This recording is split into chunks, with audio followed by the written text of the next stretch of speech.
En esta situación de pandemia nos las hemos visto feas. Se nos dificultó a partir del anuncio del brote de la pandemia. Mi esposo no pudo asistir a la cita para la solicitud de la cédula. Entonces ya eso por ahí repercute en otros temas, principalmente laboral. Vivo es del día a día trabajando de informal en la calle, vendiendo mis cositas.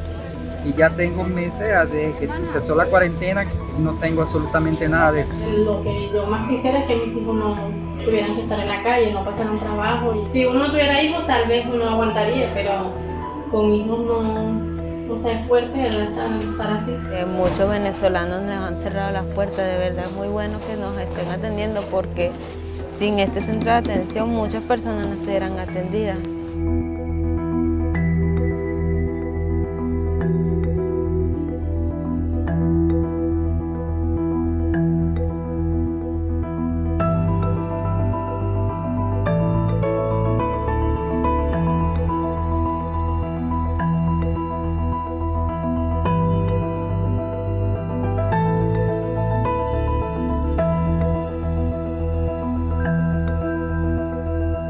Esta pandemia nos hizo darnos cuenta de que todos somos vulnerables y que estamos en la misma barca. Cuando el ser humano llega a ti, es porque realmente le está necesitando de tu atendimiento, está necesitando de tu ayuda. Durante el proceso de cuarentena hemos visto que ha generado ansiedad, estrés en la población. Es por eso que vamos desarrollando estas actividades. ¿Y qué más satisfactorio que tú puedas ayudar a esa persona?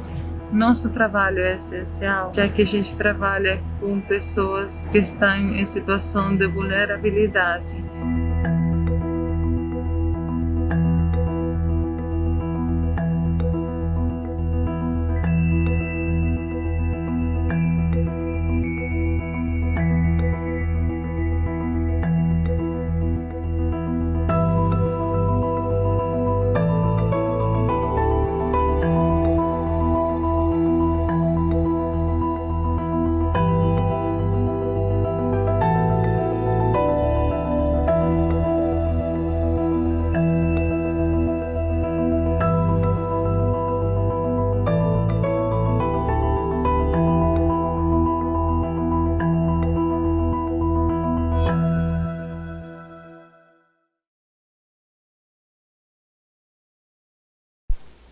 Good morning to everyone. It is a great honor for me to participate with my colleague José Samaniego and our special representative Eduardo Stein in this inauguration and launch of the regional plan for refugees and migrants from Venezuela. Before we begin with the opening segment and the high-level interventions, we would like to make a special recognition to all the different work teams, those that have developed a great effort among the 158 members of this platform in 17 gathering countries. Today's agenda reflects a great diversity of stakeholders from the civil society, United Nations, receiving governments, donor countries, and financial international institutions. We have heard also, and we have seen in the video, and we're going to show testimony from these refugees and migrants. This year, we have gone through the tragedy of the pandemic that has worsened the situations for these migrants and refugees of Venezuela and has affected globally and locally all these populations. In particular, the resilience and the capacity to adapt quickly has an important particularity that is key to overcome all these obstacles. The work of the coordination platform between agencies for 2020 going and working with these countries has been a clear example of how to articulate effectively, making a great difference in millions of lives. In the light of uncertainty for next year, with a mobility dynamic that's changing and previewing the flow of Venezuelans to other countries, the planning of RMRP required a great effort of coordination and planning as well. The plan, country by country and according to the organizations, is a robust roadwork to advance in the protection, assistance, and integration of these refugees in Latin America and the Caribbean. Having said this, it's a great honor to present the participants that will be speaking initially: the General Director, Antonio Vitorino, the High Commissioner for Refugees, Filippo Grandi, as well as the Ministries of Foreign Relations from Peru, Colombia, and the Ministry of International Cooperation from Canada. Mr. Vitorino, you have the word.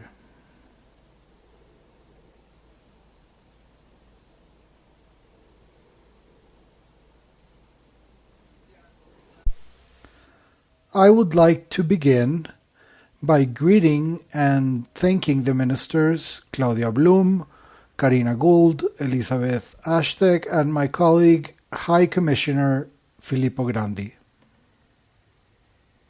with whom I have the pleasure of sharing this inaugural panel, and also all people present. It's a great honor to have the opportunity to speak to you in the Day for Human Rights, in a year that has presented unexpected challenges for all of humanity.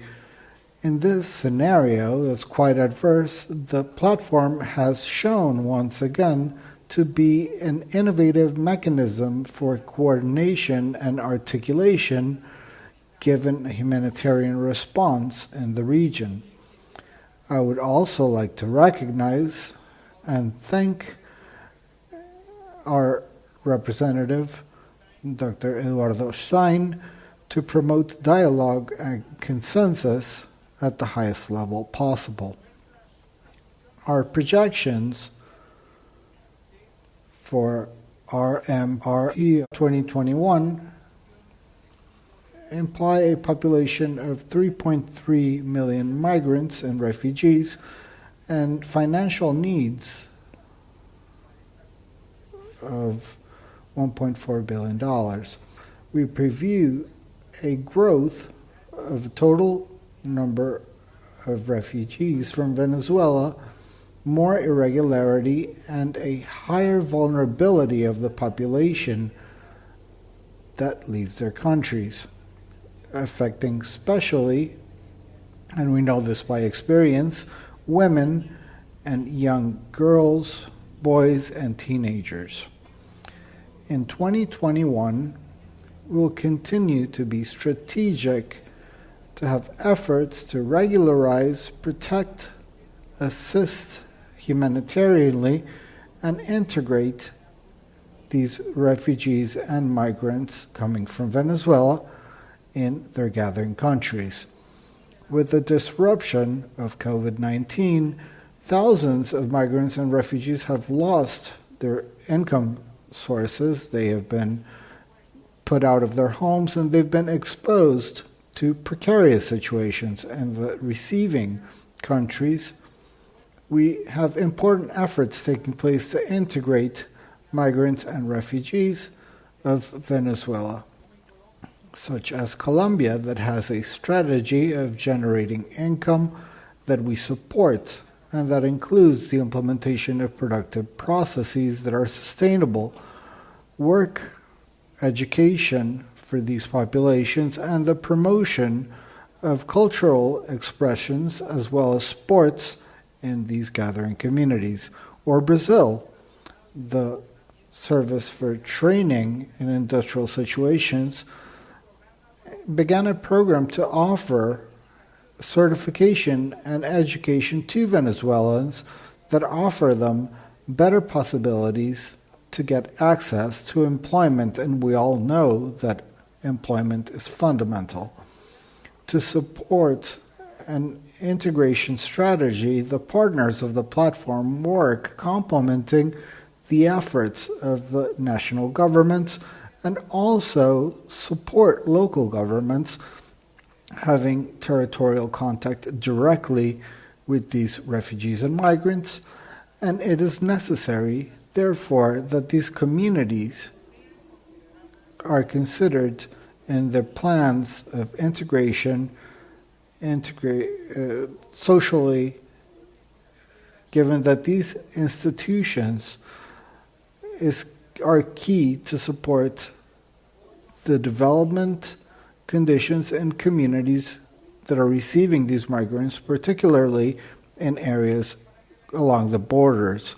For the integration of these mixed flows of Venezuelans to be sustainable, we require also to have participation from the private sector, as well as it is also important to take into account these organizations such as agents that are decisive for a better integration, labor, social, and cultural, and contributing to social cohesion. We require also to have advances in the revalidation of the professional titles and certifications of these migrants and refugees coming from Venezuela.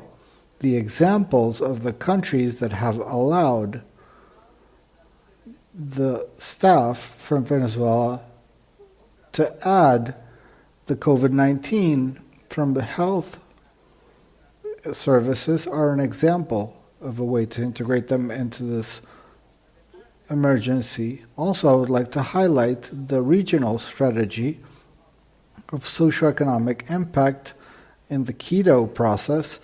I also would like to reiterate our congratulations for establishing the group of friends of the Quito process. I would like to thank in particularly the leadership of Canada and the follow-up with the results in the recent conference, and looking forward to the next one in 2021. Next year, I believe, will be decisive to leave behind the consequences of COVID-19, and therefore I would like to call out to include migrants and refugees in the vaccination plans that are taking place by each one of these countries. In this sense, I would like to mention that recently we signed an alliance with Gahi and a memorandum of understanding to precisely promote access of these migrants and refugees to vaccination. I would like to end by requesting the international community their support for the event through their financing, and to also to continue to follow up with these governments in the region in their efforts of generosity, protection, and inclusion of the refugees and migrants of Venezuela. Thank you. Thank you, Mr. General Director. High Commissioner for the Refugees, Filippo Grandi, this is your space.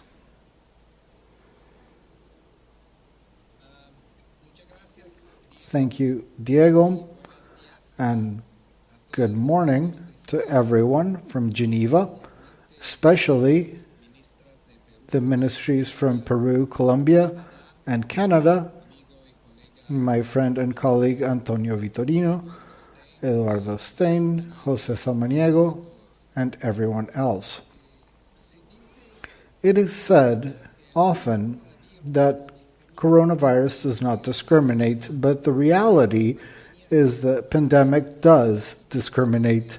Populations with scarce resources and ethnic minorities have been affected unproportionately.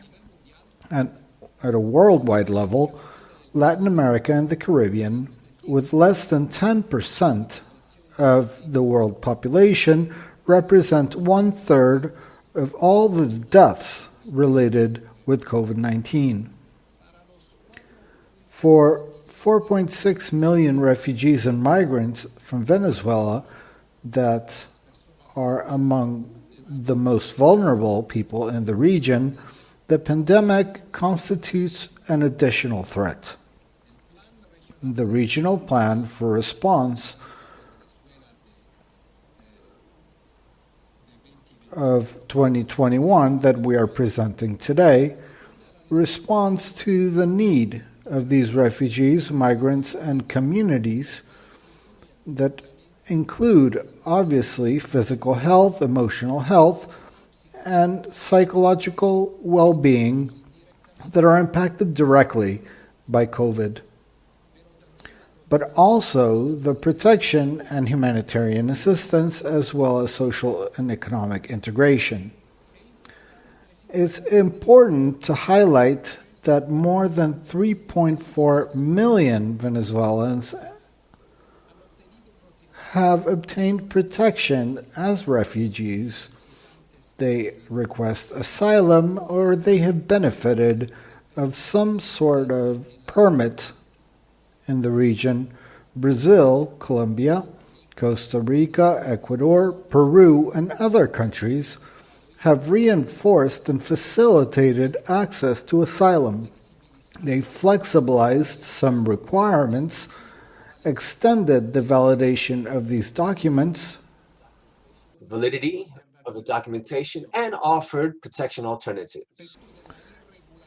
Aside from this, the increase in irregularity that affects more than 1/3 of refugees and migrants as a result of the closure of these borders given the pandemic, restricting movement as well as visas or permits, continues to be a challenge.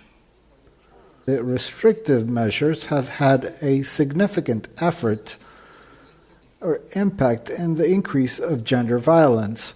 For example, our partners in Colombia supporting Venezuelan women victims of gender violence in Cúcuta now treat more than 100 cases a day versus 15 cases before the pandemic began. Mayerlin Vergara Perez, winner of the Nansen's Prize for Refugees this year, and their work in healing young children and teenagers, survivors of violence and sexual exploitation in La Guajira and Colombia, has pointed out that they are observing a significant increase of this phenomena given the pandemic. Around half of the people that Maye works with are refugees and migrants coming from Venezuela. In this sense, the spaces for support, the networks coming from the church and the parts of civil society in the interagency platform of coordination are a tool for crucial control, helping these people and offering orientation, access to information, services, and humanitarian assistance. The situation of COVID-19 also has threatened education. We have seen that, in particular, young girls and boys as well cannot retake their studies because their schools have been closed, because their families do not have the economic means to assume this expense, or just because they need to work to help at home. For this reason, we need to continue working the social inclusion of these migrants in schools, and especially in rural areas. In 2021, Latin America and the Caribbean have faced an immense challenge. Today, more than ever, we must extend a solidarity hand and support the states and communities in the challenges that are multiplied given the impact of the pandemic, among others. The response plan for this next year is an important step towards a higher coordination of the interventions and backing up the needs of these migrants and refugees coming from Venezuela. From UNHCR, calls out to all donors and international cooperation, but also financial institutions of an international neighbor to provide an answer of protection and to provide solutions. Today,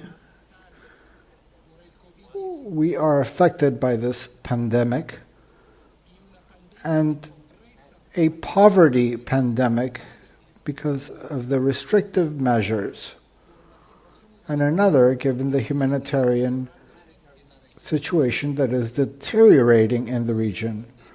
All these situations show that to move forward, we need to have our efforts joint. Thank you all very much.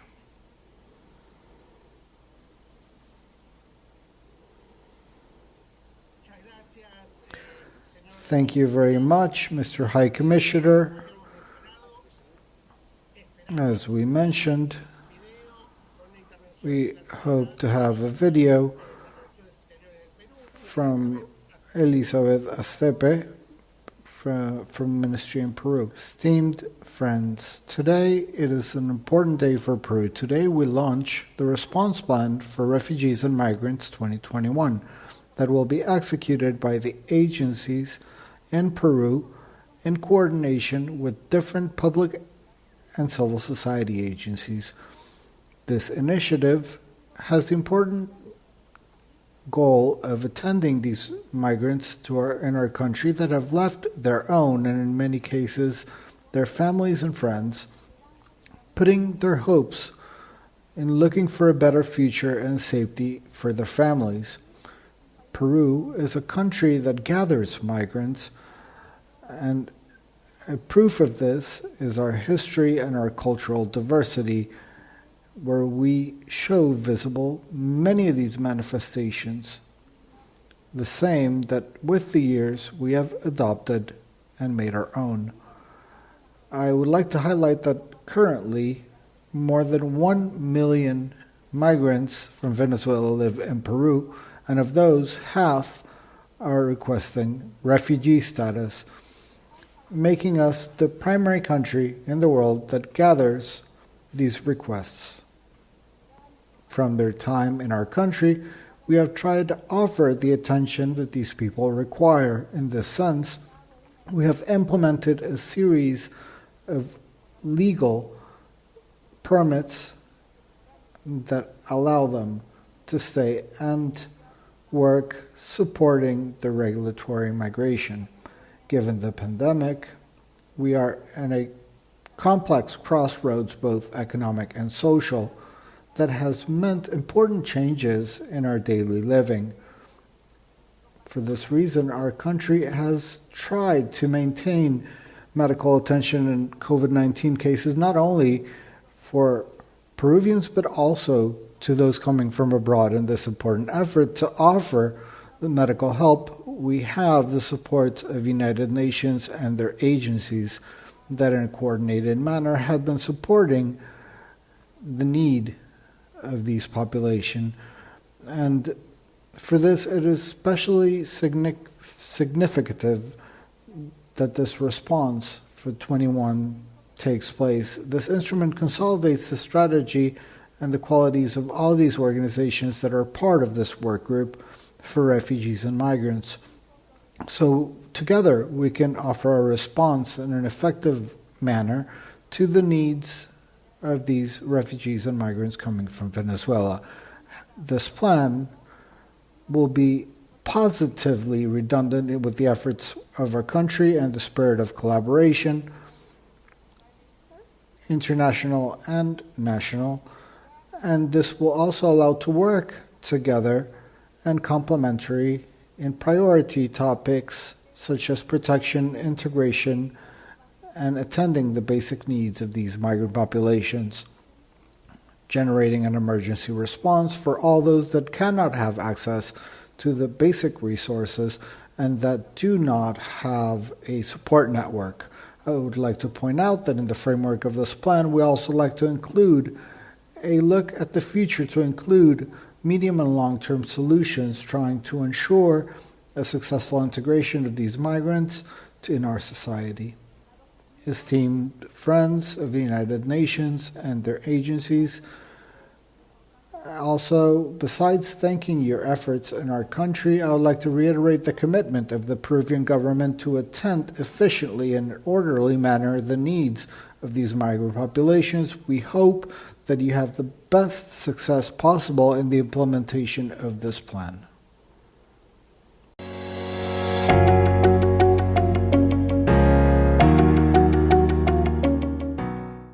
Señor Eduardo Stein, representante especial conjunto de ACNUR y OIM para los refugiados y migrantes venezolanos en la región. Señor José Samaniego, director de la oficina de ACNUR para las Américas. Señor Diego Beltrand, enviado especial del director general de la OIM para la respuesta regional a la situación de Venezuela. Respetados ministros y viceministros, señoras y señores representantes de las agencias, fondos y programas de las Naciones Unidas y de organizaciones no gubernamentales. Tengo el honor de dirigirme a ustedes con ocasión del lanzamiento del Plan Regional de Respuesta para Refugiados y Migrantes 2021. Para Colombia, la atención a los flujos migratorios mixtos provenientes de Venezuela requiere un enfoque regional y multilateral y el documento que se presenta hoy está en línea con esta visión. Agradecemos a las agencias de las Naciones Unidas, al Movimiento Internacional de la Cruz Roja y a las organizaciones no gubernamentales por su apoyo en los países de acogida y por la renovación de su compromiso reflejada en el nuevo plan regional. Señoras y señores, el éxodo venezolano es el segundo movimiento migratorio más grande del mundo. A diciembre de 2020, más de 5,4 millones de venezolanos se han visto forzados a abandonar su país por la crisis multidimensional que les niega oportunidades de vida y el ejercicio de sus derechos civiles, políticos, económicos y sociales. Para los países y comunidades de acogida, el fenómeno plantea necesidades de atención humanitaria y de inclusión socioeconómica que exceden las capacidades nacionales. Por esto, la cooperación internacional cobra significado especial. La dimensión de esta situación se ha visto agravada por el COVID-19, que impone mayores retos a las poblaciones vulnerables a nivel mundial, entre ellas los refugiados y los migrantes. En este complejo contexto, Colombia ha incluido estas personas en nuestras políticas nacionales de respuesta ante la pandemia. Asimismo, la comunidad internacional ha realizado esfuerzos para adaptar su apoyo a los nuevos retos. Como ejemplo de lo anterior, la Plataforma Regional de Coordinación Interagencial revisó el actual Plan de Respuesta 2020 con el propósito de ajustarlo a las realidades emergentes.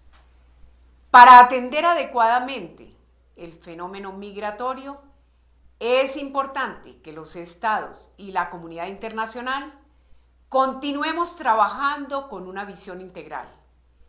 Esta incluye la asistencia humanitaria en áreas de salud, seguridad alimentaria, educación, alojamiento, agua, saneamiento y protección de los niños. Sin embargo, exige al mismo tiempo implementar mecanismos de inserción económica y social para garantizar la estabilidad de estas familias en el mediano plazo. Se debe fortalecer la regularización migratoria, la formación para el trabajo, la convalidación de títulos, el apoyo a emprendimientos y la inclusión laboral y financiera para los migrantes, a partir de una hoja de ruta clara que reúna esfuerzos públicos y privados, nacionales e internacionales. Podremos transformar la migración en un factor de desarrollo en nuestras sociedades. Los desafíos son enormes y es necesario llamar la atención sobre la insuficiencia financiera a los planes regionales de respuesta. Hasta el 1 de diciembre, el plan de 2020 recibió cerca de 630 millones de dólares. Esto es, solo el 45% del monto total requerido. Desde la perspectiva de la cooperación internacional, la crisis migratoria venezolana sigue siendo la más desfinanciada del mundo. Colombia recibe el mayor número de migrantes venezolanos en la región. El gobierno nacional, bajo el liderazgo del presidente Iván Duque, mantendrá su compromiso inquebrantable y su política de solidaridad para acoger a los más de 1,8 millones de migrantes venezolanos con vocación de permanencia en Colombia. Seguiremos actuando con sentido de fraternidad para garantizar la atención humanitaria y promover su integración socioeconómica, incluso en el marco de las estrategias de reactivación económica ante la pandemia. Esperamos seguir contando con el valioso apoyo de ACNUR y de la OIM, que han liderado la construcción del Plan Regional de Respuesta para Refugiados y Migrantes de Venezuela 2021, así como de las demás agencias de la ONU, organizaciones no gubernamentales y países donantes. El objetivo es continuar fortaleciendo nuestras capacidades para acoger debidamente los flujos migratorios provenientes de Venezuela.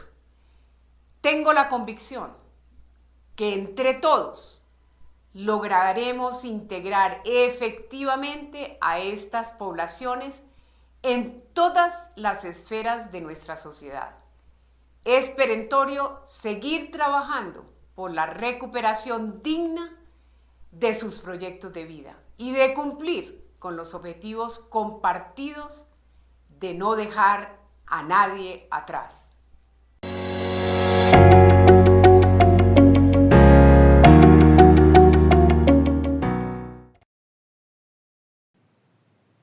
Estimados colegas, distinguidos invitados, reciban un cordial saludo desde Canadá.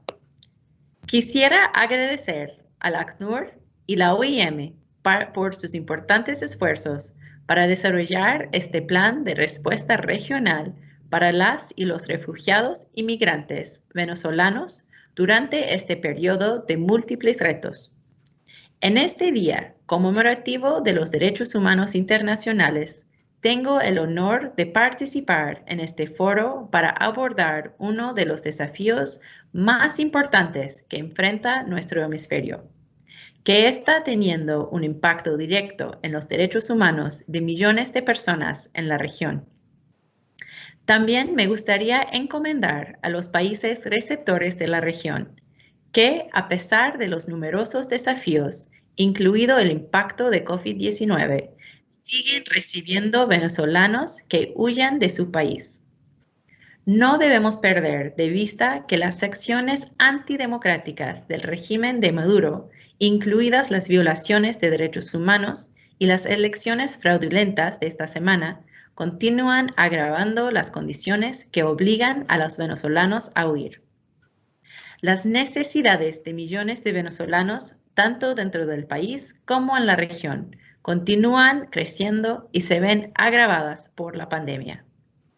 Garantizar la protección de las y los migrantes y refugiados venezolanos es fundamental, lo que incluirá garantizar que los migrantes y refugiados venezolanos reciban las vacunas COVID-19. Se enfrentan a dificultades particulares, incluido el reclutamiento forzado a grupos armados, la violencia y la trata. Las mujeres y las niñas se enfrentan a vulnerabilidades adicionales, incluyendo la violencia de género y falta de acceso a servicios sexual y reproductiva. Debido a la pandemia, los migrantes y refugiados venezolanos se enfrentan a la pérdida de ingresos, la falta de acceso a servicios básicos y a un aumento de xenofobia.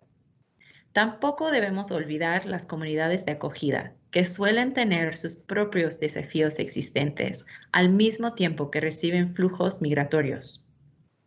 Es fundamental garantizar que se satisfagan las necesidades inmediatas de los migrantes y refugiados y las comunidades de acogida, al tiempo que se buscan soluciones sostenibles a largo plazo.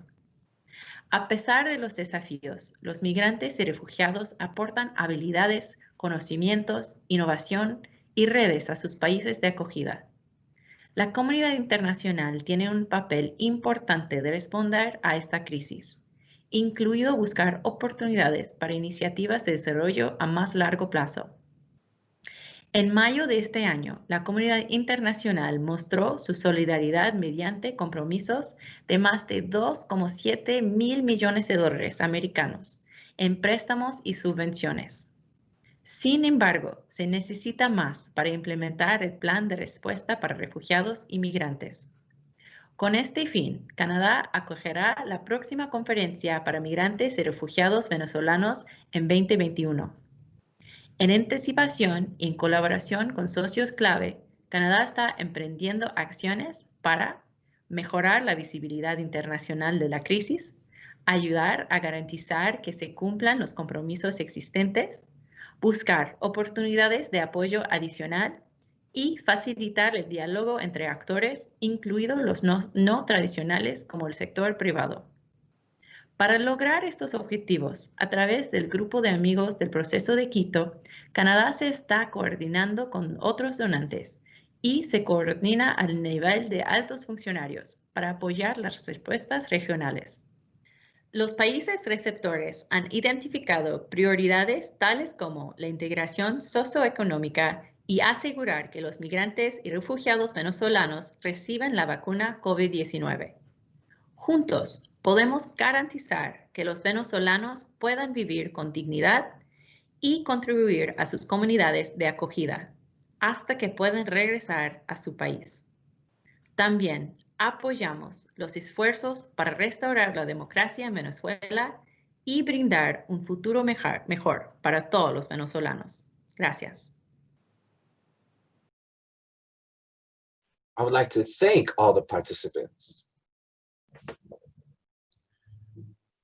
I would now like to give the floor to my colleague, Regional Director of UNHCR, José Samaniego. Thank you very much, Diego.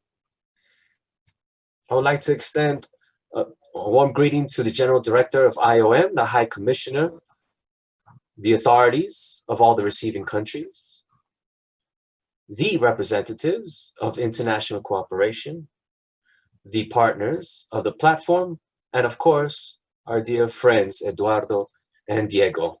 Before beginning with my presentation of the RMRP 2021, I believe it is timely to give the floor to the main protagonists of this regional plan.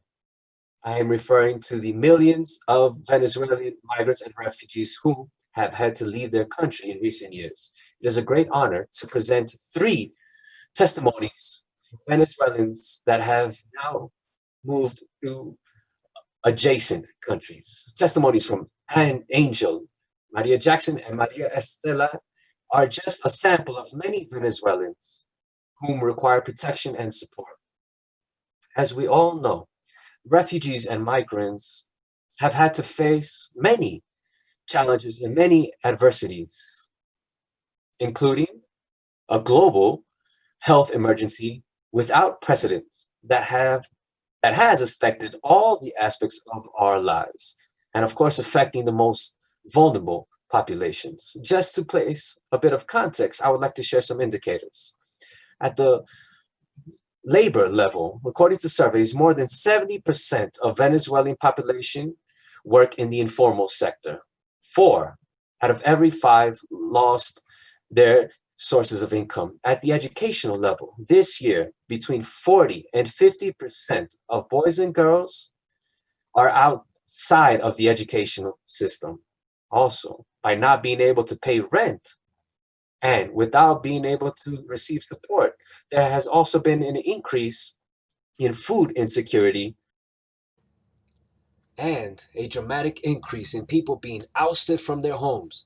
As a result of this, more than 120,000 have had to return to their country in adverse conditions.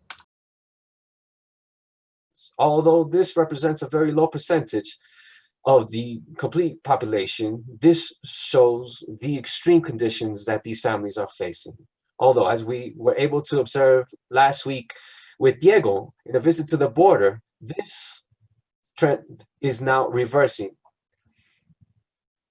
In terms of protection, by closing the borders down due to the pandemic, we have seen an increase, a significant increase of irregular movements in the region, generating significant risks to protection, as for example, gender-based violence and work, as well as sexual exploitation.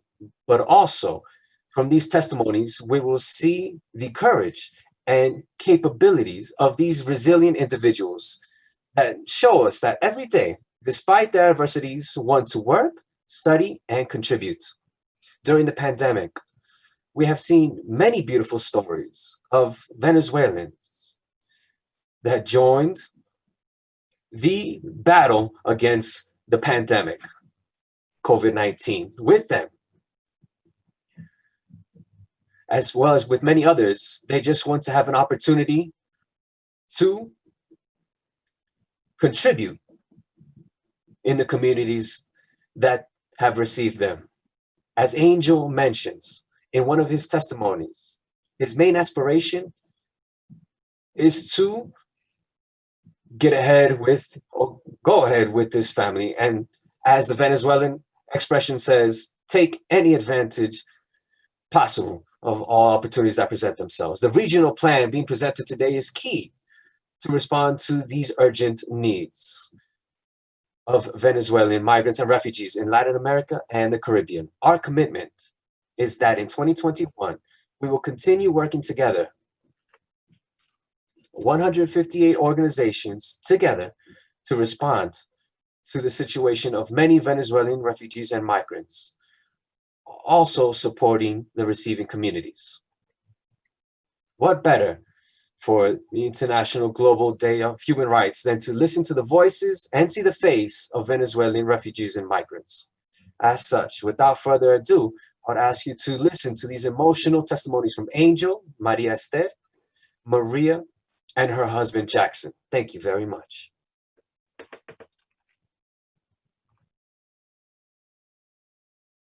Llegué en noviembre de 2018, o sea que ya llevo más de un año. Y en ese año yo he ido al colegio y me han recibido muy bien. Duré 5 días llegando hasta acá, de Venezuela hasta acá.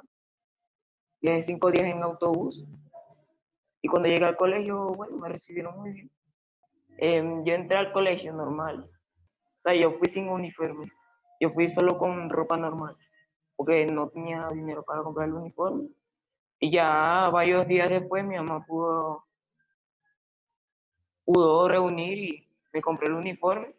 Ya como 1 o 2 semanas de eso, yo no tenía zapatos. Y me llamaron para el rectorado, creo. Y me dijeron que porque no tenía zapatos, y le dije que no tenía dinero para comprar. Yo tenía zapatos deportivos. Cuando volví al salón, al curso, mis compañeros se dieron cuenta y entre todos me dieron lo que pudieron. Se los agradezco mucho. Y y mi mamá completó con lo que podía y, o sea, me tenía ganas de llorar porque nunca nadie había hecho eso por mí y ahorita, y además ahorita también tengo ganas de llorar porque todavía lo recuerdo con cariño. Mi sueño siempre ha sido jugar fútbol, o sea, como que sea mi profesión, porque me gusta mucho y me encanta también el deporte. Y tal vez sí me gradúo aquí en Ecuador y si se mejora Venezuela, ojalá pueda ir para allá a visitar. Llegué a Colombia hace un año con mis 2 niños, mi esposo. Pasamos por trocha. No fue fácil emigrar. Emigramos porque la situación de nuestro país estaba muy mal, la economía, la salud, la educación, todo estaba muy malo, malo. Y decidimos emigrar por eso. Llegamos aquí a un pagadiario. Hace ya un año vivíamos un pagadiario. Y bueno, ahí empezó todo de la pandemia, nos quedamos sin empleo, pasamos muchas necesidades, no teníamos nada, y vivíamos muy mal. La cuarentena nos agarró muy fuerte y no podíamos hacer nada, no teníamos ayuda de nadie, estamos aquí solos en esta ciudad, no conocemos a nadie y llegamos aquí para darle una calidad de vida a nuestros hijos, ayudar a nuestra familia, salir adelante y bueno, aquí estamos. Le doy gracias a una fundación que nos ayudó a salir del pagadiario. Hace ya 2 meses estamos viviendo en un apartamentico mejor que el pagadiario. Ahí estamos mejor y gracias a ellos, bueno, nos ayudaron a salir de allí, de esa residencia donde estábamos, del pagadiario. Mi esposo Jackson, mi nombre es María, tenemos 2 hermosas hijas de 2 y 4 años. Llegamos a Perú hace 1 año y 2 meses aproximadamente. La primera vez que llegamos no contábamos con documentos para entrar regularmente al país, así que tuvimos una estancia en el SEBA de Perú. Fue una experiencia un poco difícil, pero fácil de digerir, gracias a diferentes organizaciones que estaban allí, nos ayudaban a que cada día fuera pasando más rápido. Logramos entrar regularmente al país y recibimos una ayuda durante 3 meses de una organización que nos ayudó a salir adelante. Logramos comprar las cosas para poder estar aquí, estar bien. Yo empecé a trabajar en una heladería, era un espacio público donde entraba mucha gente, así que al momento en que dictaron la cuarentena me quedé sin empleo, ya que fue lo primero en cerrar. Jackson también tenía 1 semana sin trabajar cuidando a las niñas, ya que estaban enfermas, así que los dos quedamos a la deriva total. Tuvimos cantidad de trabajo, sobre todo Jackson, desde vender ropa, zapatos, comida, cartera, hasta que por fin logramos hacer una pequeña inversión con un poquito que teníamos y poco a poco fue creciendo y gracias a Dios hoy tenemos nuestro propio pequeño negocio, por así decirlo. Aunque sabemos que nada va a ser igual, esperamos que la situación mejore. Queremos que nuestras hijas empiecen a estudiar, ya que una de las principales razones por las que nos vinimos fue para buscar el bienestar de ellas, que tengan una buena educación, una buena salud. Y el COVID fue algo que complicó un poco eso, pero esperamos que todo cambie, poder emprender y salir adelante.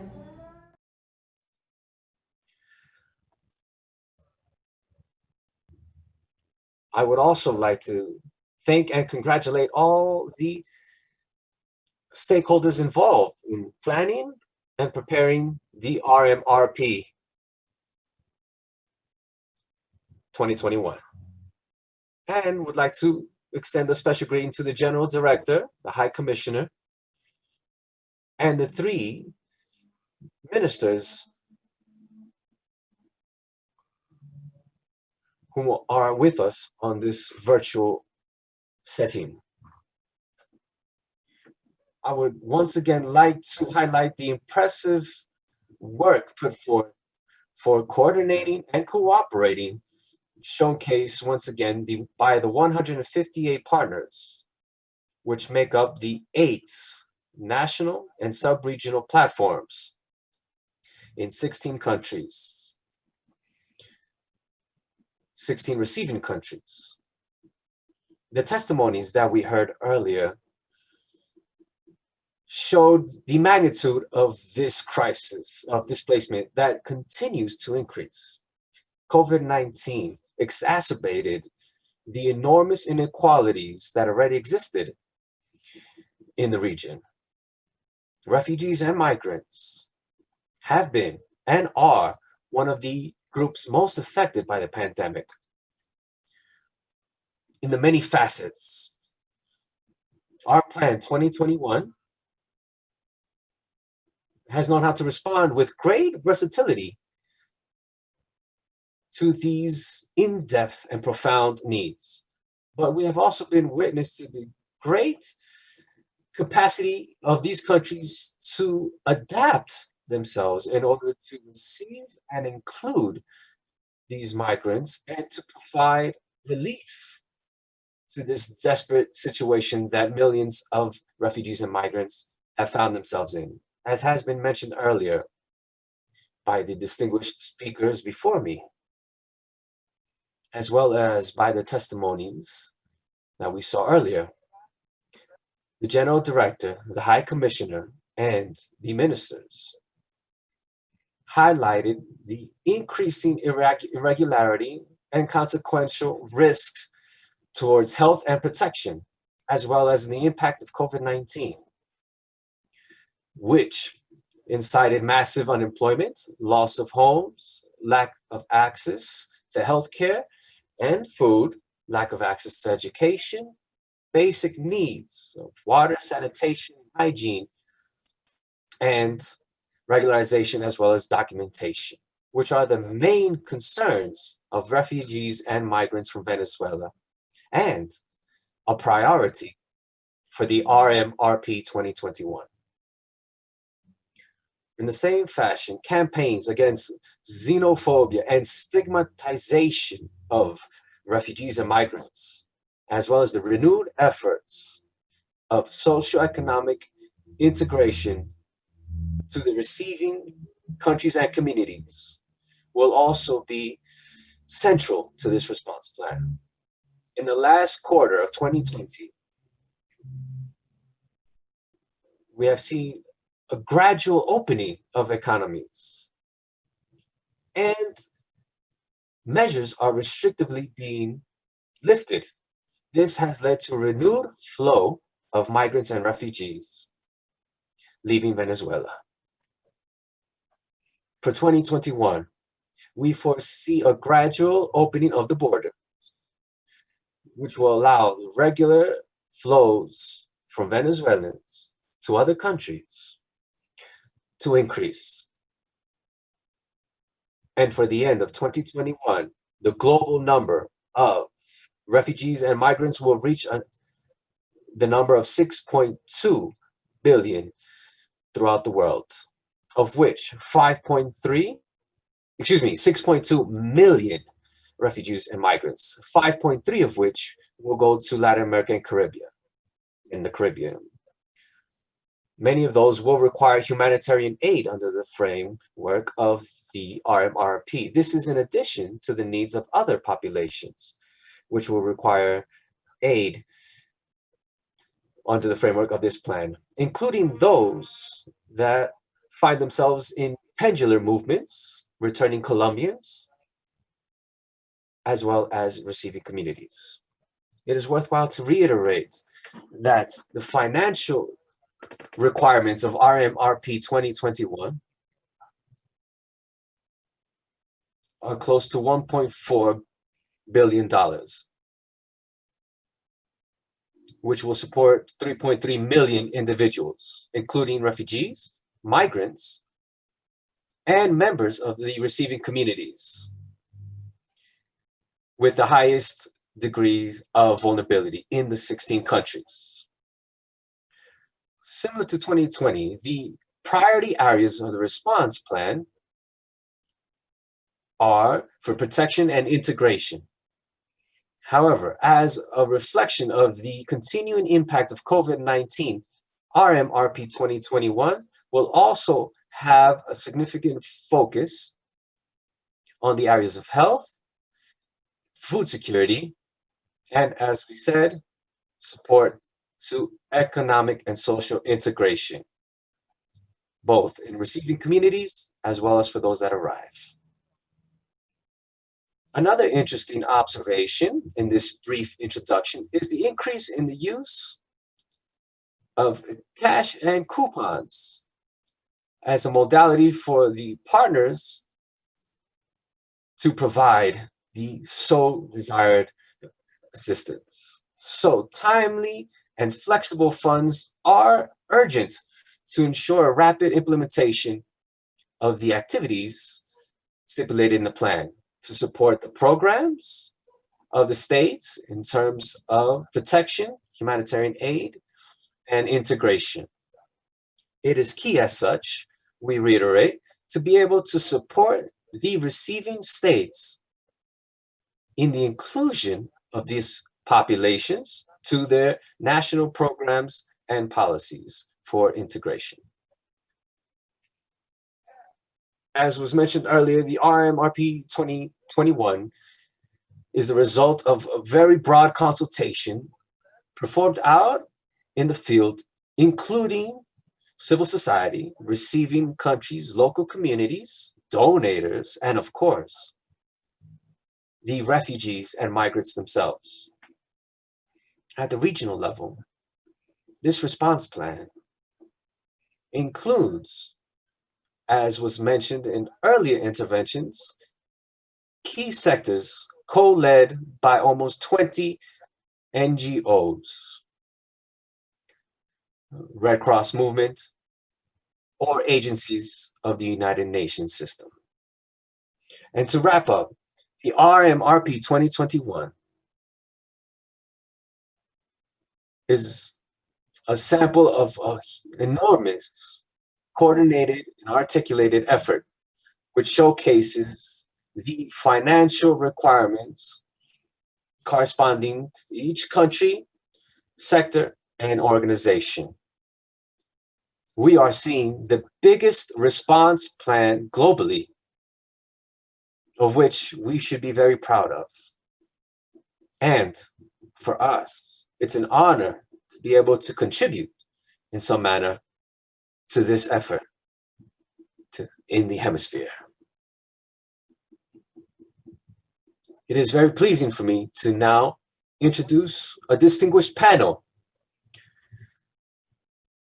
experts of this subject matter, which will talk about the situation of Venezuelan migrants and refugees in the context of the R4V platform. First of all, Felipe Muñoz, Chief of the Migration Unit of the IBD, Luis Felipe Muñoz Calva, Vice Chair of the Collaborative Regional Platform of the United Nations in Latin America and the Caribbean. Ms. Victoria Ward, Regional Director for Save the Children in Latin America and the Caribbean, and Executive Secretary of the Coalition LAC, and Mrs. Dana Francis, Director of the Office for Refugees and Migration in Europe, for Europe, Central Asia, and the Americas of the State Department of the United States of America. Mr. Felipe Muñoz, the floor is yours. Thank you. Esteemed Eduardo, a very warm greeting on behalf of the IDB, on behalf of the President, and all our employees. Thanks for inviting us to this process. First, a very warm greeting to the Ministers of Canada, Peru, and Mrs. Claudia Blum from Colombia. A very warm greeting to the High Commissioner and General Director of IOM, as well as Diego Beltrand, José Samaniego, and my fellow panelists.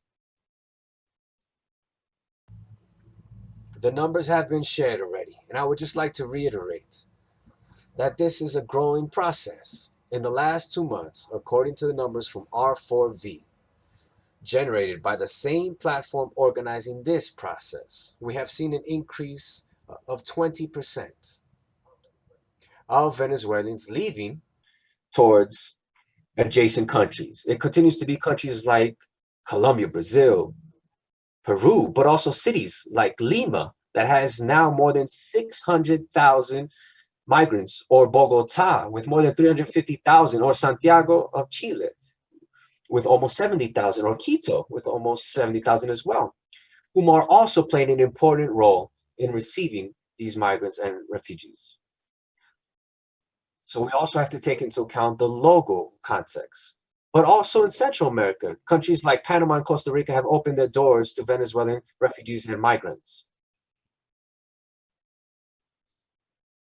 And other countries like DR, Trinidad and Tobago, Guyana, Curacao. So my first reflection that I would like to share on behalf of the IDB is that this is a regional phenomenon, but also a long-term phenomenon.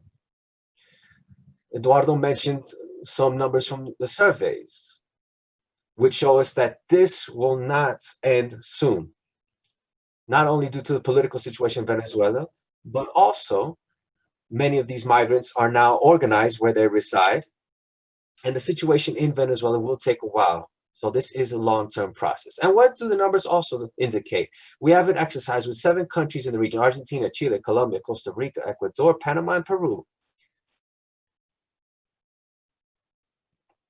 in which we listen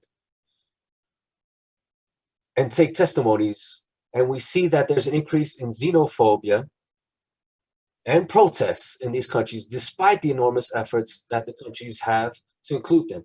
Comparing before to after the pandemic, we have seen an increase in 70% of xenophobia towards migrants, overall, specifically related to health. That's why our efforts are more important now than ever to launch this plan for 2021. On behalf of the IDB, we would like to thank the donors, specifically the US, Canada, and the European Union, whom have placed resources not only for this plan, but are also supporting in other manners to help us in this process and support us in this process. We believe that the platform has become the best ally for governments in the region. I would like to recognize the leadership, not only of Eduardo Stein, but also of José Samaniego, and also specifically more than 158 NGOs, international organizations that are working to support this process and provide a response. Obviously, COVID has placed an additional layer of vulnerability, and the IDB 2 years ago created an initiative for migration with a $100 million fund to help the receiving countries.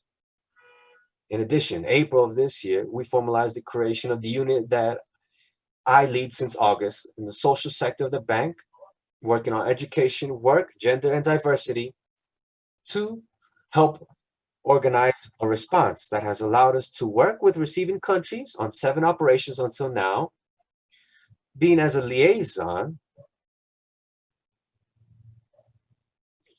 between the platforms and NGOs. That is our role, to ensure that these solutions are not just temporary, but also will lead to integration.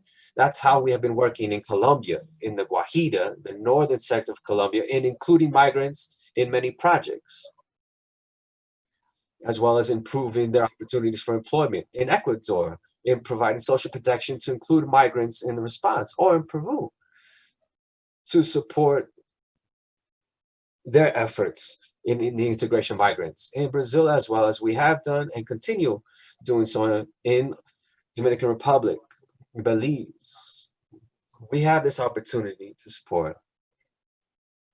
And we also include the receiving communities. And the next opportunity we have in the bank is to generate knowledge. We want to generate knowledge overall, not just to show the sad side of migration, but also to highlight with studies.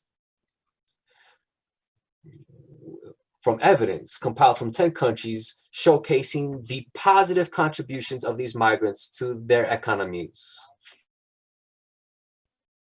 And to showcase that they are not competing with the IDB will continue generating knowledge and also in generating partnerships to continue receiving resources from Japan, Switzerland, the European Union, the USA, and Canada. In addition to that, to wrap up, from the Union, we are working with the governments on technical cooperation, for example, providing cooperation to Pro-Sur so that they can reopen the borders, so that they understand the complex situation that migrants are experiencing, and also training the public servants, more than 500 last year in these aspects. To wrap up, Eduardo, I'd like to say that we continue requiring help from international aid, not only for this plan in 2021, but also the support to the funds that IDB has to continue helping the countries. It's a long-term effort, and for that, the IDB can serve as liaison, and will continue dialoguing with the governments to support them and the current administration of the bank has included this as a priority. Today, the International Day of Human Rights, I would like to extend a message of solidarity to the millions of Venezuelans,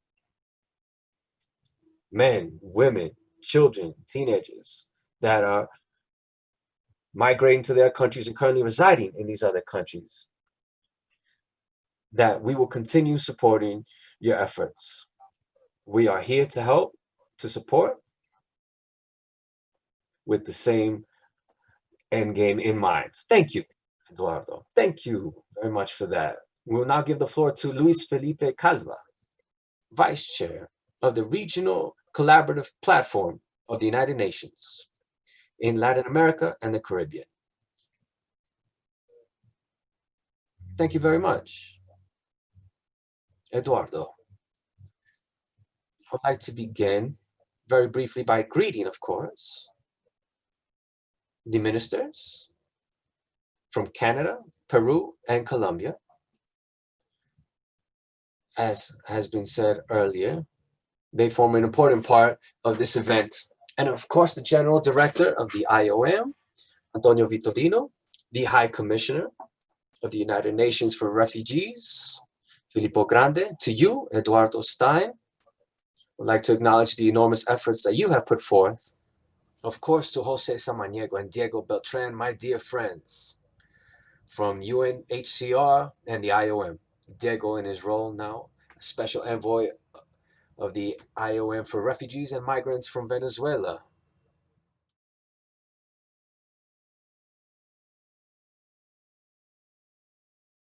To you, my dear friend, Felipe Muñoz from the IDB. To Mrs. Victoria Ward, Save the Children in Latin America and Caribbean, and Daniel Francis. Of course, from the State Department of the USA.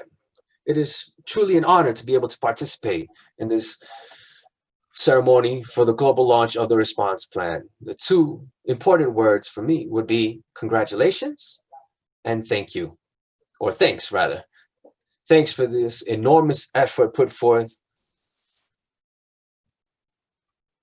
to prepare this event. It's very symbolic to do so today of all days, the day in which we celebrate human rights. We have all seen how the landscape has changed in Latin America in recent years.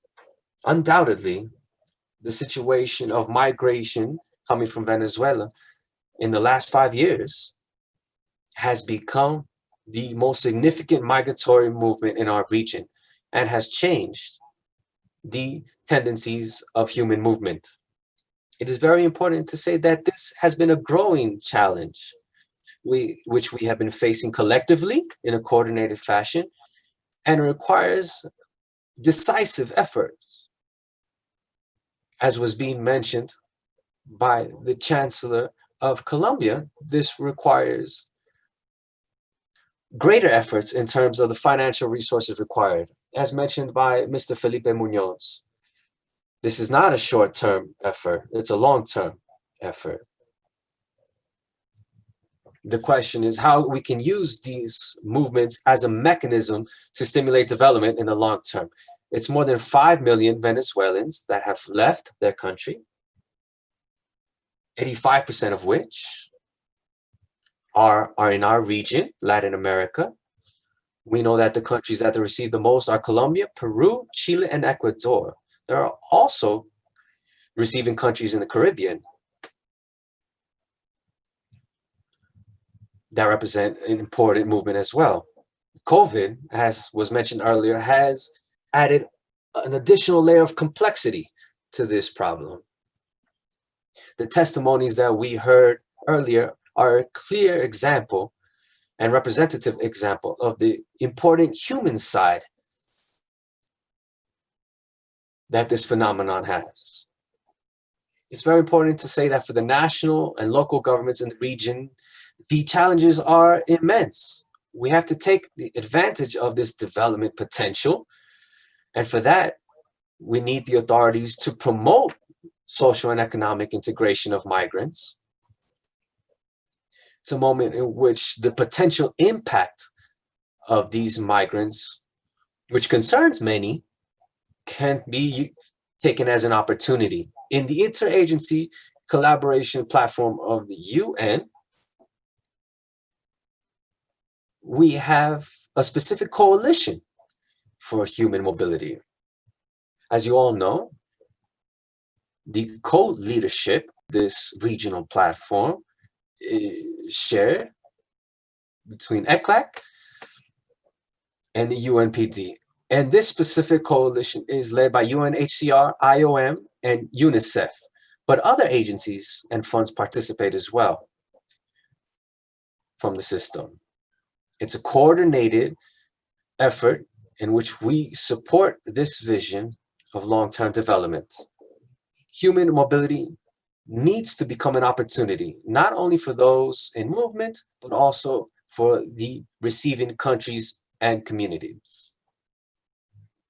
That's the vision we would like to contribute from this coalition. But I also have to say that in the context of the current needs and opportunities, the RMRP plays a key role to complement the response from the countries in the region in order to respond to this increasing number of migrants. It is, or rather, there are 16 countries which make up the plan. We have had significant progress, but there's still a lot of work going forward. It's an excellent roadmap, speaking of this plan, and we are strongly committed. Specifically, as regional director of UNPD, we have been reinforcing our partnerships with other agencies of the United Nations system, with bilateral agreements with UNHCR as well. The UNPD has worked on developing a toolkit to include aspects related to migrants and local integration. And we have a tool for monitoring and implementing the SDGs. With the IOM, we have developed a regional strategy of social economic integration aligned with the efforts by the IDB, Felipe Muñoz, seeing all these migrants as an opportunity to stimulate development. With the IOM, specifically, under our framework of cooperation, we are implementing development projects in order to integrate migrants, specifically with an emphasis in Peru and in El Salvador. We believe we have a great opportunity to renew our commitment and continue working with these multilateral partners, civil society, governments, and in order to support the governments in the region and to together look for solutions to these challenges of the migrants and the pandemic, and to have everyone perceive this as an opportunity. We want to support all the Venezuelan populations throughout the region. Thank you very much. Thank you very much, Luis Felipe. Victoria Ward will now have the floor, Regional Director for Save the Children in Latin America and the Caribbean. The floor is yours, ma'am. Thank you very much. The Coalition for the Defense of Refugee and Migrant Populations, as well as displaced populations in Latin America and the Caribbean, known as the LAC RMD Coalition, would like to thank the co-leaders of the platform, José Samaniego and Diego Beltrand and Dr. Stein, for this invitation to share some words in the launch of RMRP 2021. The coalition is a strategic partnership of 20 organizations from the civil society with regional coverage in Latin America and the Caribbean, which work to defend the rights of refugee, migrant, and displaced populations. The coalition has as main objective to promote the compliance of the states to provide a humanitarian response that is effective for this population. The projection of close to 8 million migrants by the end of 2021 is incredible. As civil society, we would like to remind you that if the trend continues as we have seen until now, women and children will continue to be the most vulnerable in these populations.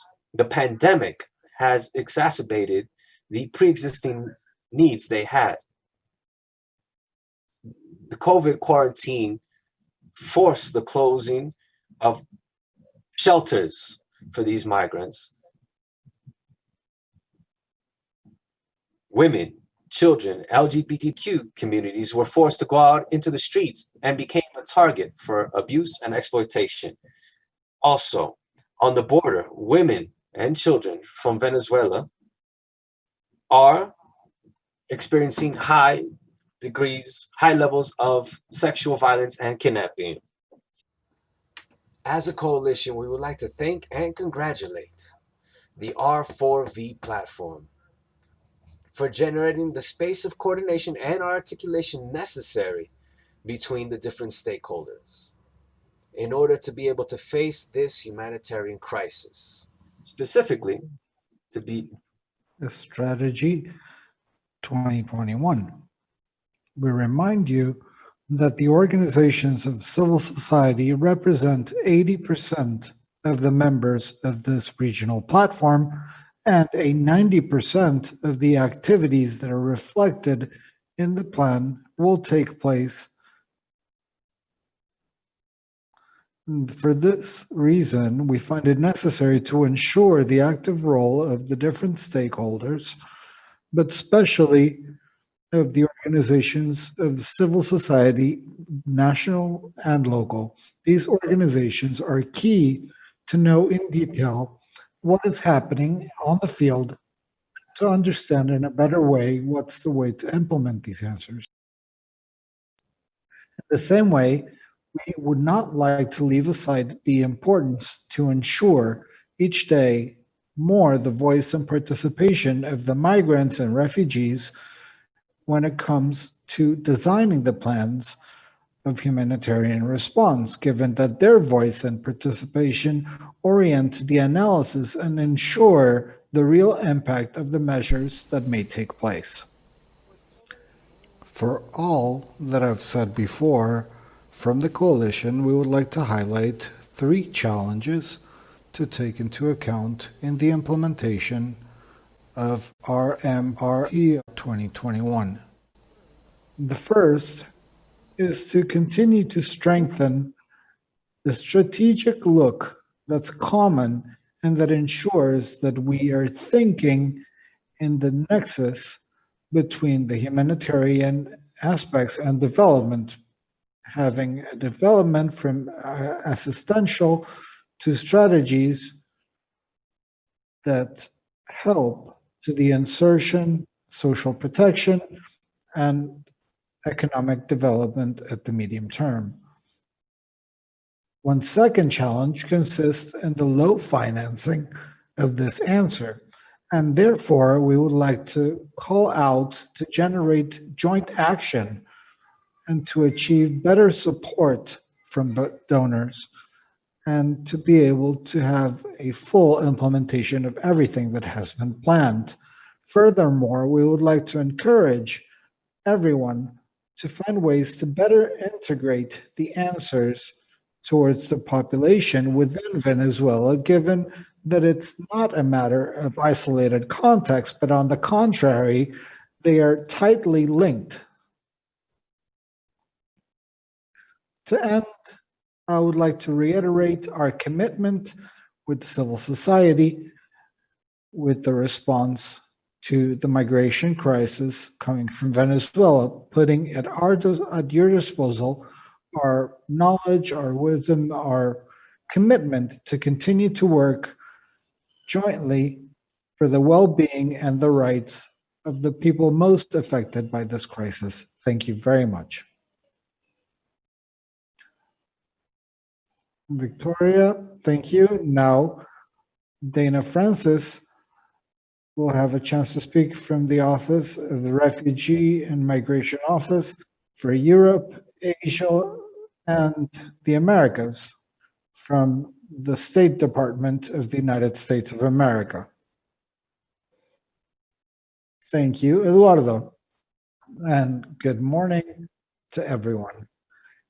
In name of the United States of America, it's a pleasure to be part of this event today, the launch of this program for 2021. We would like to thank the leadership of From UNHCR to improve the lives of almost 5.5 million Venezuelans that have been forced to flee Venezuela.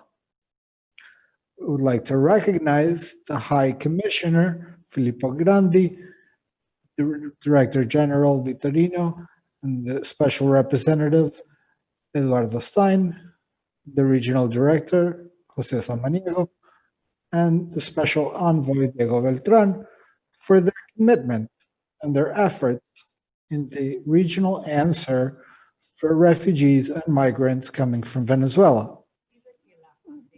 As the pandemic continues to affect unproportionately the people in situations, vulnerable situations, particularly those in Venezuela within the country and outside of it, we would like to thank our partners and our platform for reinforcing the support in countries where refugees and asylum requests have limited access to rights and public services, including through lodging and emergency services, sanitary services, and initiatives based in cash.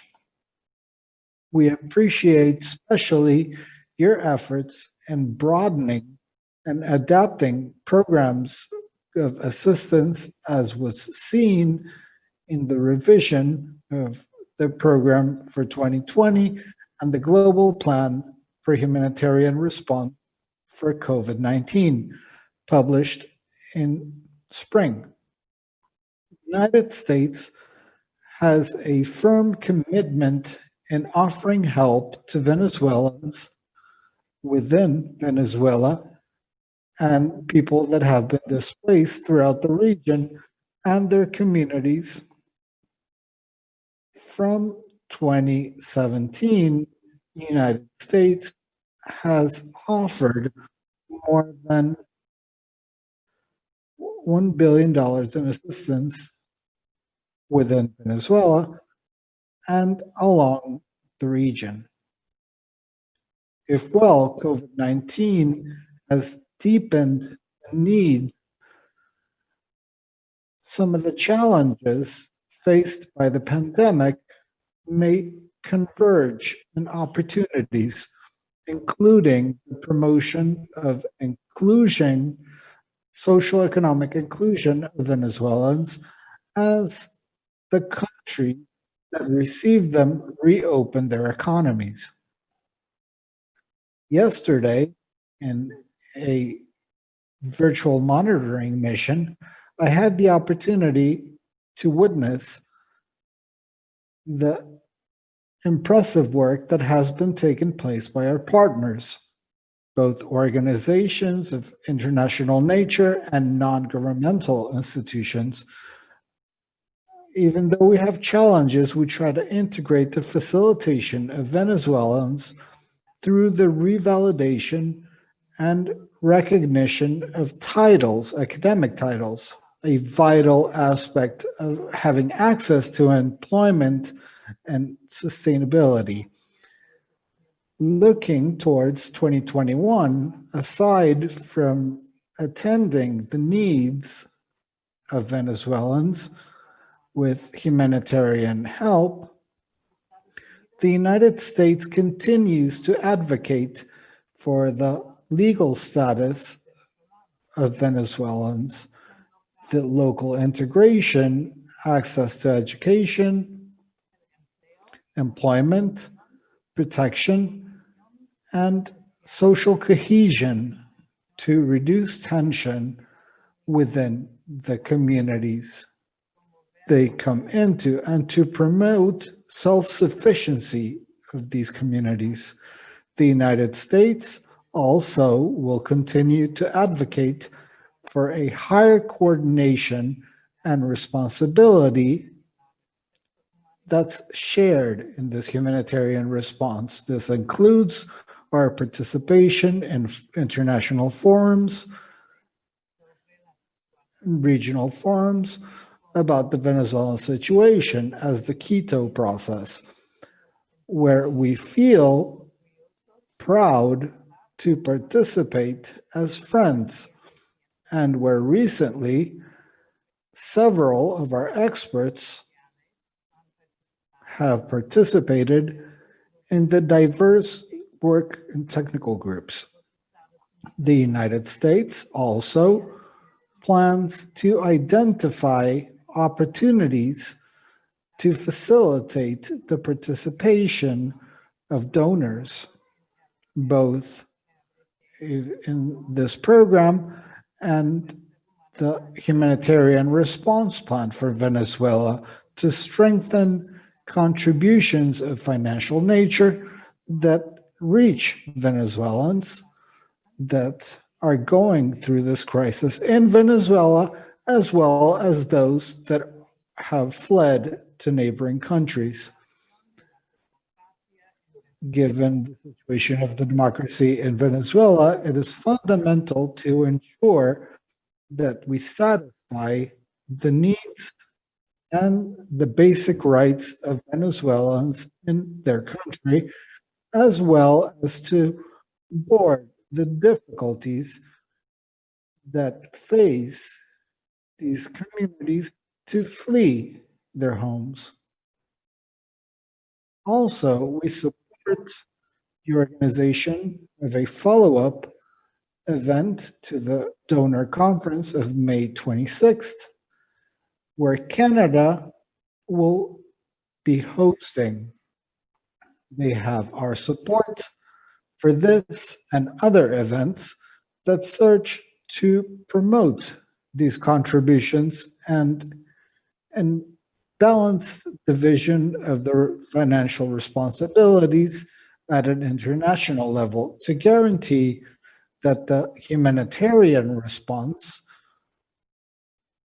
has the financing, the adequate financing. Our colleagues in Washington, as well as our regional coordinators for refugees in Bogota, Panama, Quito, and Mexico City, continue committed towards advancing the humanitarian policies of the United States that offer help and protection to those most vulnerable.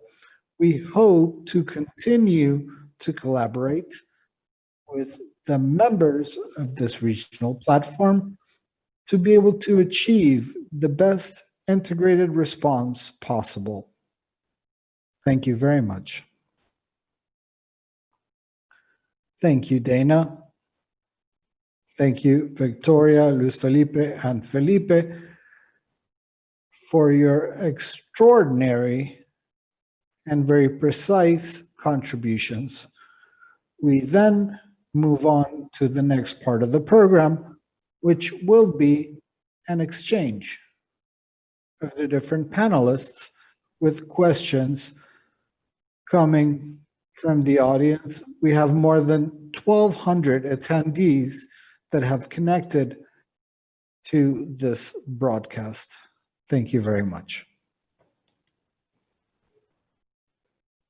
Thank you, Eduardo. Just to simplify what you're mentioning, the incredible number of attendees, and given the time constraints, with José, we will have two general, broader questions that have to do, on one hand, with the inclusion of refugees and migrants from Venezuela in the national plans, particularly in the context of COVID-19.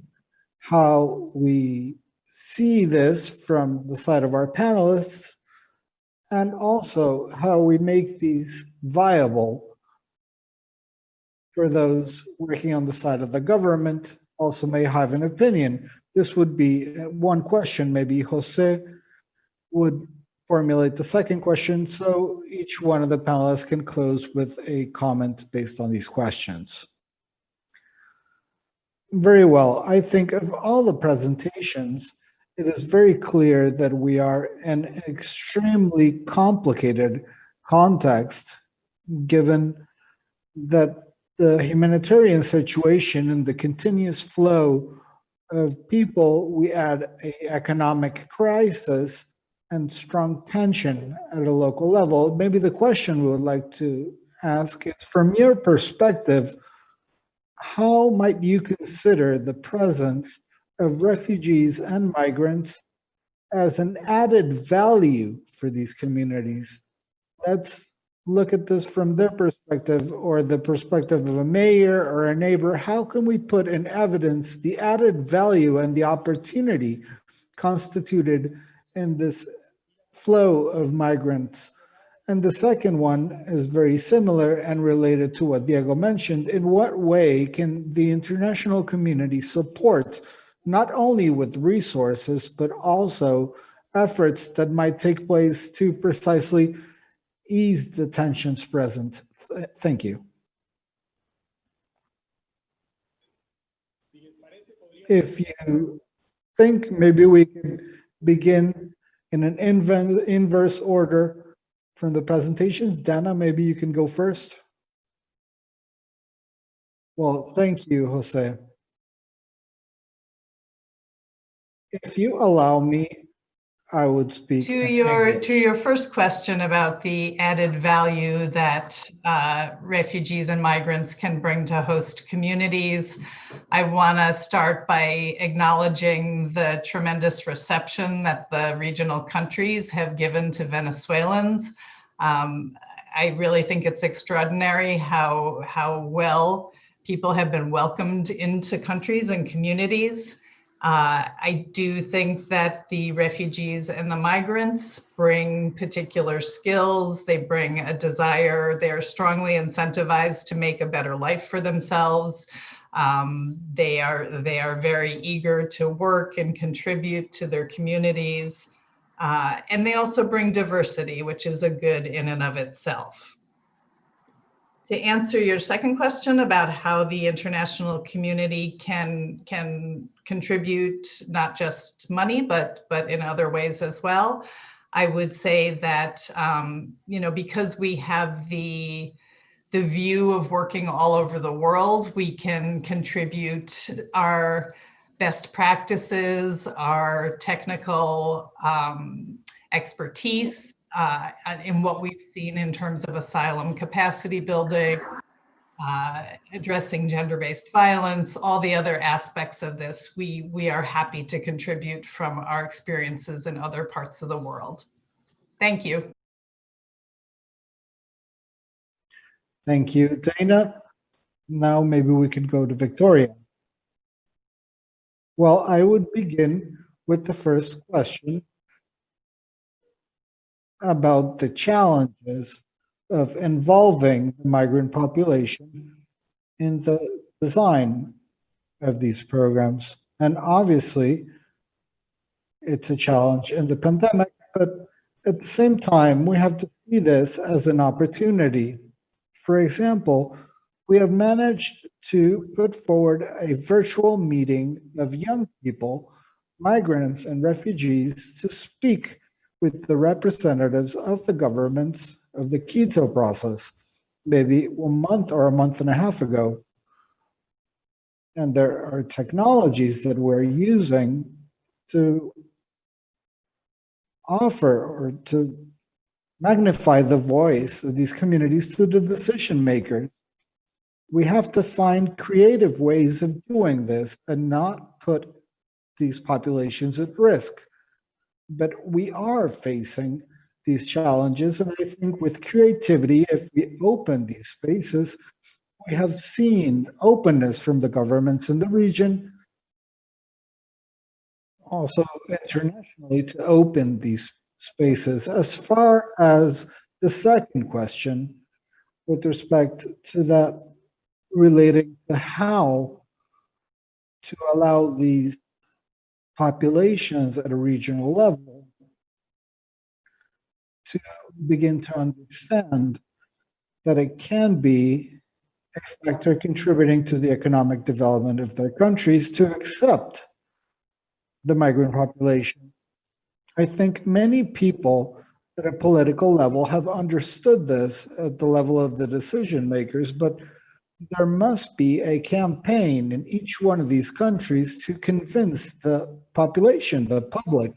And many times this happens putting a face to the people facing these needs, to these Venezuelans that are already contributing to the economic success of these countries, and try to visibilize this contribution that obviously is taking place.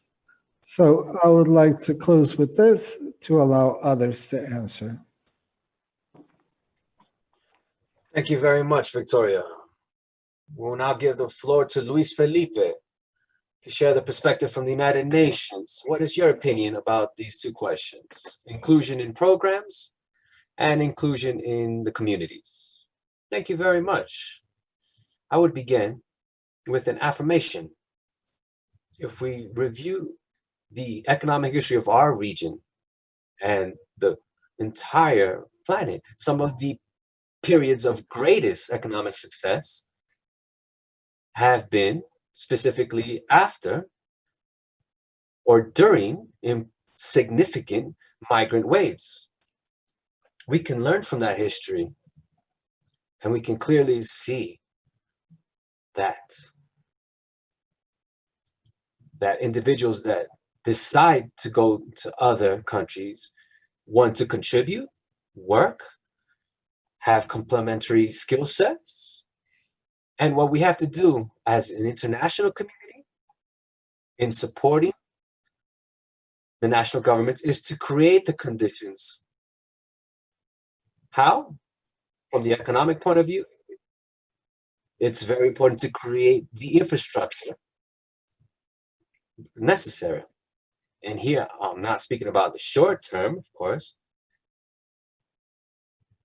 Are we speaking about the long term linking of these individuals to the economy?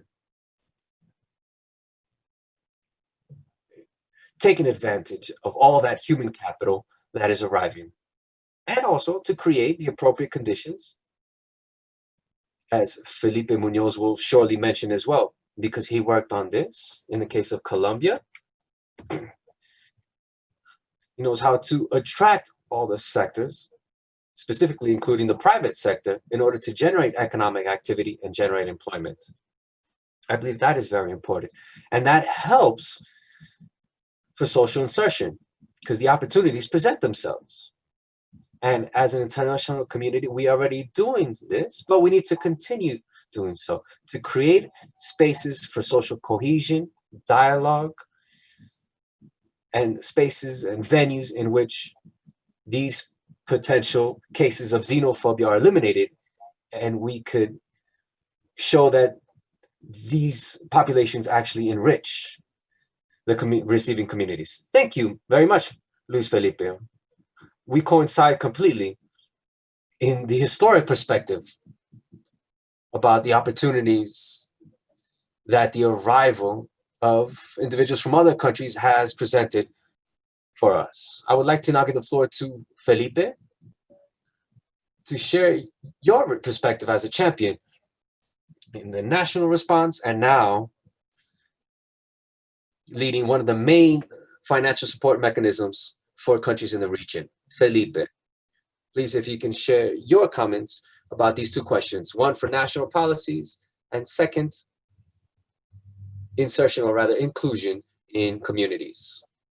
I believe it's critical to showcase the contributions, to showcase practical examples. That's why in our unit, we would like to invite everyone to review what we just launched with our researchers from the entire region, showing practical evidence that, for example, in a massive regularization process in Colombia,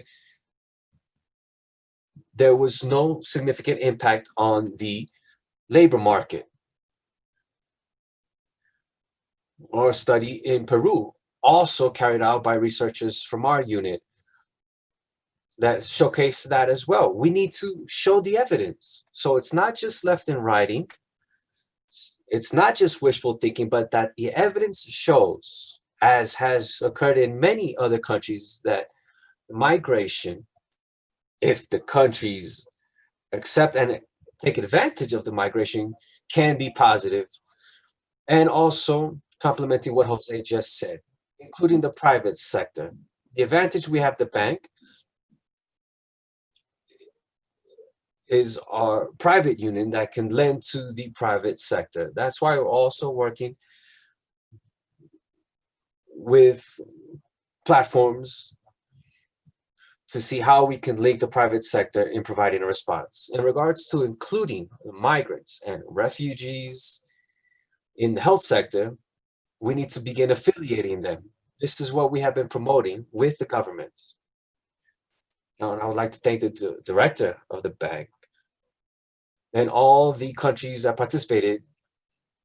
8 days ago, these countries accepted a loan in order to be able to affiliate these migrants. And we're doing the same in Ecuador and other countries. Clearly, vaccine is a very complex issue. The healthcare sector is working hard on this aspect, but we want to support the countries to see how we can affiliate the Venezuelans in the long term, because of course this represents additional costs for the countries. Every circumstance, every case is different. With each country, we have to work specifically. We work for the governments, but with the clear idea that this needs to be long term.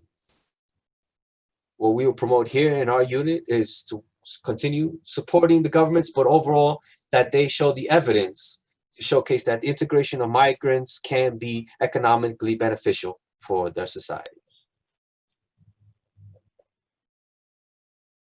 Many thanks to all the panelists. The diversity and clarity of the comments helps us greatly to be able to begin wrapping up this launch. I believe that we justify the great efforts of our colleagues, the 158 organizations working out in the field, to be able to have the launch of this RMRP 2021. I would also like to thank the national governments and all the organizations that participated in the platform. I believe we've had great diversity. We've seen different points of view. And in this launch, we have been able to see the launch of this RMRP. We have been able to see its characteristics and the important role it will have next year in providing humanitarian aid and support. I will leave you now with Eduardo Stein for his closing remarks, and then we will end this session. Thank you very much. Thank you, Diego. I have the unfortunate role of closing this marvelous session, this marvelous opportunity to exchange knowledge and views. I would like to divide my closing remarks in 3 sectors. First, strategic, acknowledging the immense contributions of all stakeholders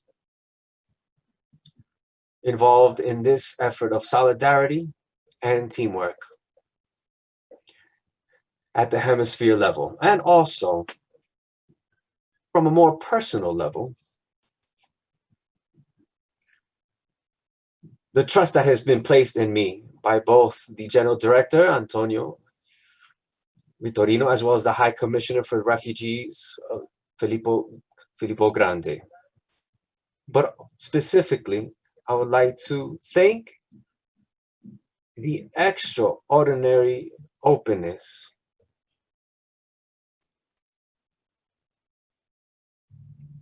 and acknowledgement given to me by José, Samaniego, and Diego Beltrand. Honestly, it's allowed me to look at a region that has had many problems, but it also is an extremely generous region. And in my closing remarks, I would dare to say that Latin America will not be the same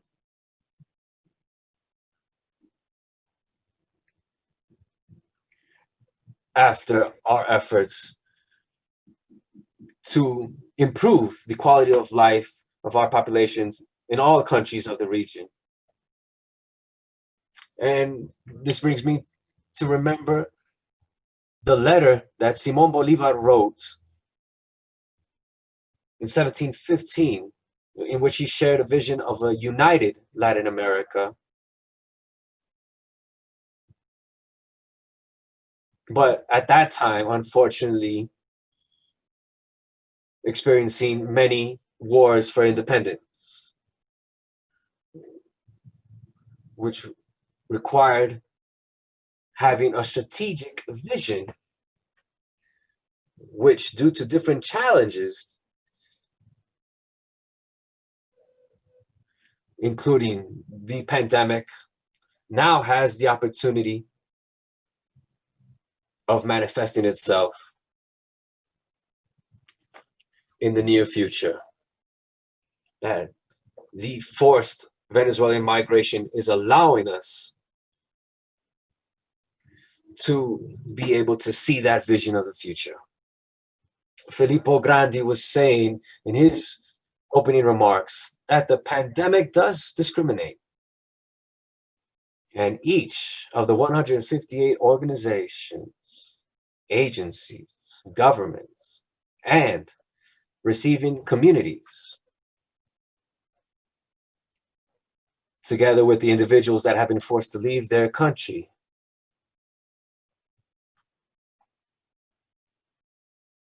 have given us so many lessons to learn about our contemporary history, but also towards that future vision that we can continue aspiring to. Like Victoria Ward said earlier, with a strategic outlook that links humanitarian aid with the comprehensive development.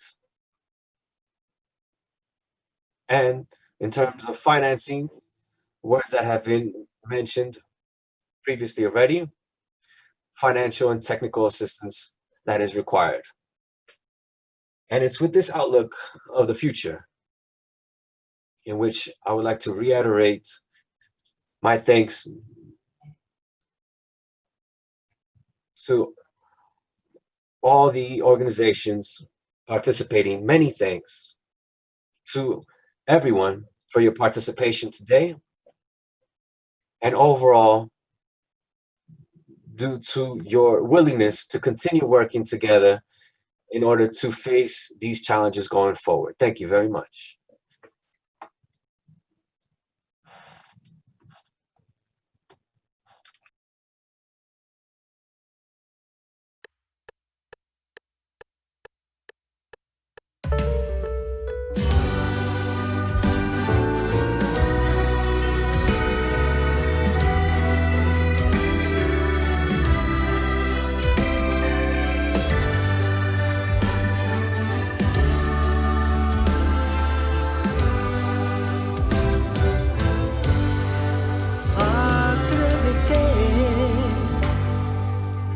Algo está pasando y no está bien, pensando que esto a mí jamás me pasará y pasará.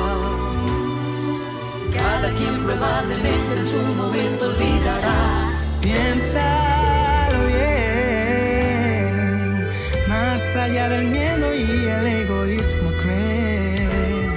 Quizás pensar en alguien más que en ti o en mí y abrirnos más a un mundo sin temores y con algo de valor.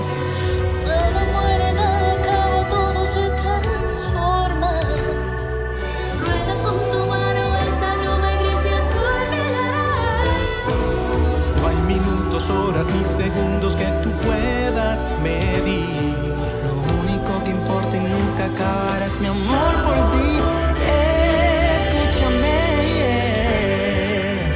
El pasado fue lo que importa es hoy.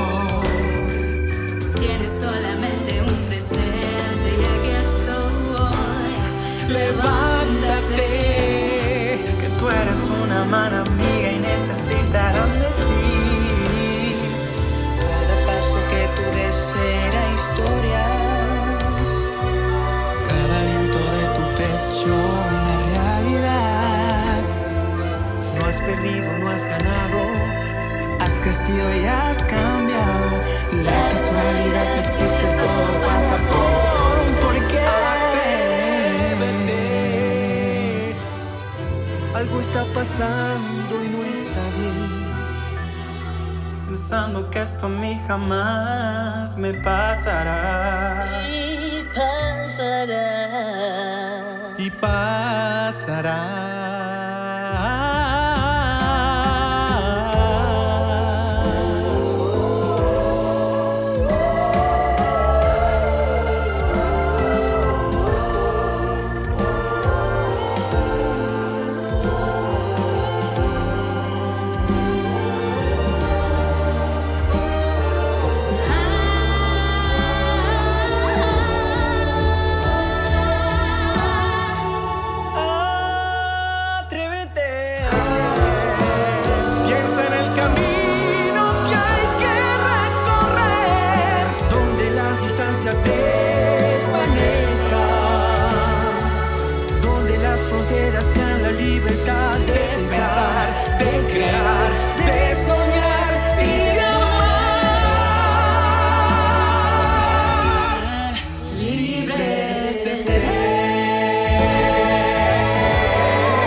If you had to leave your country today, what would you bring with you in your backpack?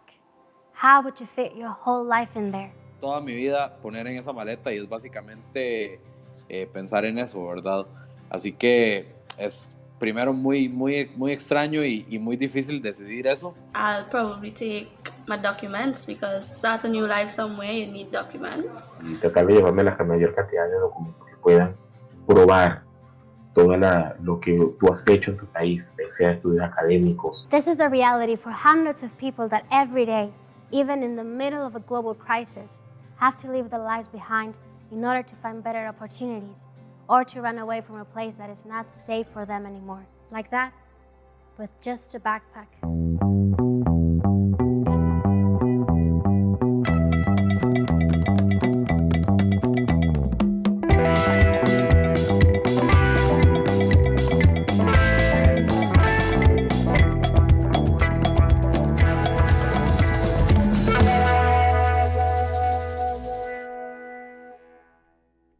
Hello everyone, and welcome to the second episode where we'll understand how a crisis like the one we are currently facing can teach us that despite the frontiers that separate us physically, we are always connected and we need each other. Even before the pandemic hit us all at once, we've seen that in recent years there have been demonstrations of discrimination and xenophobia in the region, ranging from public pronouncements against the arrival of refugees or migrants to situations of escalating violence. But what is behind these gestures of rejection? Xenophobia is generally understood as the fear of foreigners. It originates from the irrational fear of the effect that the presence of a foreign person may have on our environment. Some consider this a threat to the culture, the economy, or the opportunities of the receiving country, and even attributing social problems such as the crime rate, general insecurity, or the lack of employment opportunities to their arrival. All these fears are unsupported because, as we've seen lately in this time of quarantine, people from other countries can very much contribute to the growth of the economy in our communities, help diversify and enrich our cultures, and contribute with the professional skills to the development of our communities. Sometimes, however, xenophobia is presented not only as a rejection of the foreigner, but as a rejection of foreigners in vulnerable conditions. Like you, refugees and migrants have the need of protection. They have dreams, hopes, families, and reasons to be looking for their place in the world. And even more important, they have the same rights as anyone to achieve them. So, if you were the one who had to leave your country, how would you like to be received? Siempre creo que debe haber como una mano amiga o una mano que les ayude a estas personas. Cuando llegué a Lima, por supuesto, tuve el apoyo maravilloso de muchas personas que ya me conocían y nunca me sentí solo, nunca me he sentido solo. Y tengo que agradecérselo muchísimo a las personas con las que he contado acá. Eilera charinchi yukanchi y más tuku rurana taravana que la talera. Chuma dice yukanchi rinchi me cambi guanyu nai y más accidente chivi me pasan yukanchi aldi yerenanchi reflexionanchi yuarisha yukanchi shungui yukanchi nyushka selva ikaiya. There are many initiatives and people who, instead of enclosing themselves in prejudice, open the doors to welcome refugees and migrants, like Marta Duque, a Colombian with a heart of gold who transformed her own house into a shelter for Venezuelans. Todo comenzó por un acto o una acción de humanidad para ayudar un día a unas personas que estaban en la calle, un grupo de personas, de mujeres, hombres y niños, sobre todo por la parte de los niños, pues mi corazón vio que necesitaban una mano y yo dije, no podemos dejarlos en la calle. Así fue que comenzó esta historia, ya hace 3 años y medio, que nos disculpen por la inhumanidad, que nos disculpen porque sabemos que es tener frío, hambre o sed y que nadie le brinde a uno una ayuda. A mí siempre me ha gustado liderar y ayudar a los que no pueden defenderse por sí solos. She currently hosts up to 100 people, including children, offering them food and housing, at least for one night, so they can recharge their energy before continuing their journey. The feelings of xenophobia and discrimination limit us and negatively affect our societies because they do not allow us to guarantee their rights and respect the dignity of the people who leave their places of origin. So, the next time you meet a refugee or a migrant, remember this. Imagine what they carry in their backpack and all they have gone through to be able to stand there, right in front of you.